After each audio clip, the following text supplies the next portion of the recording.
Hey there! Today we're going to talk about finding percent of a number using equivalent ratios. The past couple lessons we've looked at finding percent of a number using visual models such as double number lines and bar models. We want to make a connection between what we were doing with those bar models and percents as a ratio or a fraction. Here is one of the questions your lesson started with today. You were given a pie chart with percentages of the students at York Middle School and what their snack choices are. The specific question was, how many students have cheese as a snack? Now, you might have approached this using a double bar model, or a double number line. Today I'm going to show you how we can look at this problem using equivalent fractions or equivalent ratios. Now let's take a look at what we know about fractions. We know that fractions are a representation of a part over the whole, or part over the total.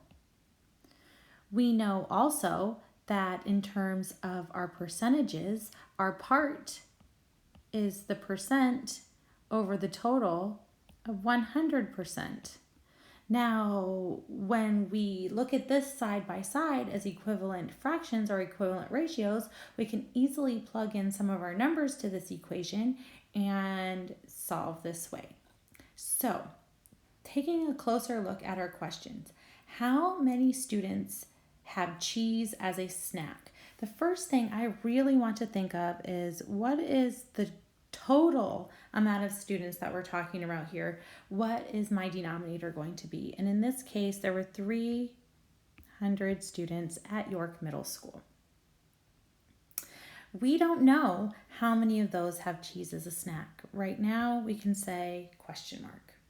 We know that this ratio is going to be equal to our percentage. So we know that 100% of the students either eat or don't eat. They're all represented here in our numbers. Our percentages should add up to 100%. And out of this group, we know that 15% of those students eat cheese. Now we have a situation where we can solve to find equivalent fractions. Now this one, here we want to look at, how do we get from 100 to 300? I know here that I'm going to multiply 100 times 3 to get 300. I know if I multiply 3 on the bottom, I'm going to have to multiply 3 to our numerator as well. So I can say 15 times 3 is going to give us our answer here. We know that 15 times 3 is 45. So we can say that 15% of 300 is 45. Or we could also say that 45 students eat cheese as a snack. Okay, let's take a look at another question using the same group of data. This time the question asks, how many students have chips as a snack? We're going to use our same ratio, part over whole equals percent over 100. So we know that this time still our whole amount of students is 300. That has not changed. We still do not know how many of those students ate chips as a snack. That's our unknown, or the question that we're solving for. And this time, chips we see here was 18% of the students had chips out of 100% of the students attending that middle school. As we did before, we want to create equivalent fractions, so we know that we need to multiply times 3 to get 300.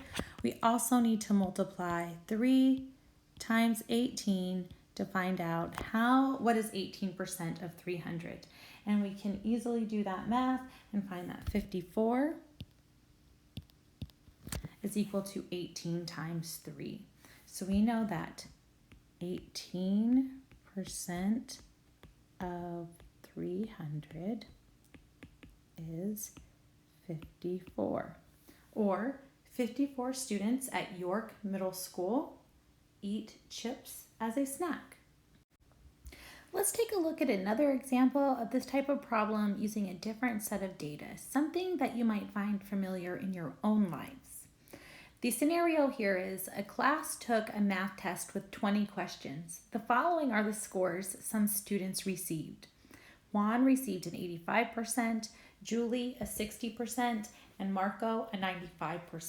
The question here we want to answer is, how many correct answers did Juan get on his test?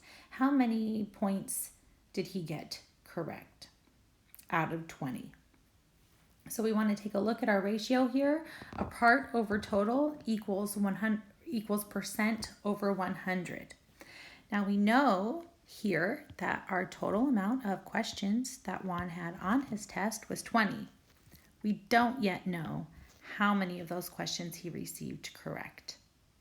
We do know that we want to make an equivalent fraction to the fraction of 100%.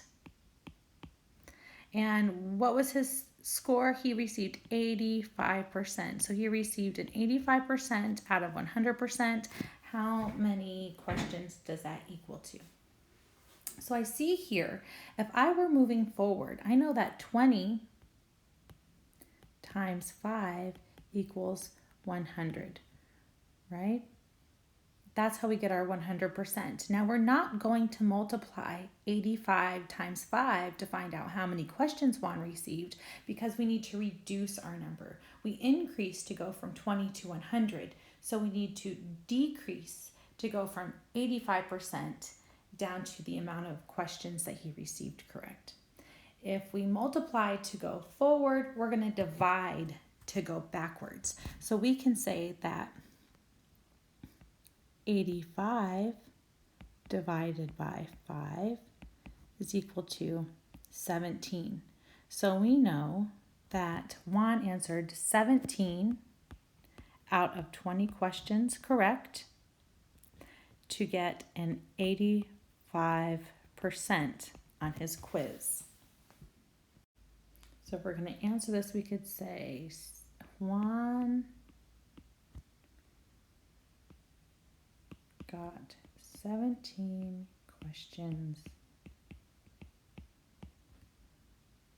correct.